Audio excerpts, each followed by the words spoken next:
ये है हमारे घर की माँ दुर्गा की मूर्ति। तो सबसे पहले षष्ठी में आरती से माँ दुर्गा का पूजा शुरू हुआ। फिर सप्तमी के दिन हम सुबह सुबह पहुंच गए थे महानंदा नदी के किनारे नवपत्रिका के स्नान के लिए। फिर नवपत्रिका के स्थापना से ही सप्तमी की पूजा शुरू हुई। उस दिन बहुत सारे रीति रिवाज होते हैं, तो वही सारा करने में थोड़ा टाइम लग रहा था, इसीलिए हम वेट कर रहे थे कि कब पुष्पांजलि होगी। फिर पुष्पांजलि के बाद शुरू हुई सप्तमी की आरती। अष्टमी के दिन सबसे पहले हुई आरती और फिर सबने पुष्पांजलि दिया।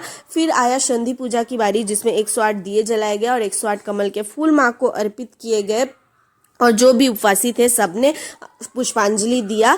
उसके बाद आया नवमी, जिस दिन हमारे यहाँ माँ को अन्य भोग चढ़ाया जाता है और हवन भी होता है, तो वही सब चल रहा था और हमने वो प्रसाद भी ग्रहण किया। उसके बाद फिर आया दशमी, जिसमें अपराजिता का फूल सबसे पहले पंडित जी ने अपने हाथों पे बांधा, फिर सबने बांधा और उसके बाद माँ के दर्पण देखे और ऐसे ही हुआ हमारा इस साल का पूजा खत्म।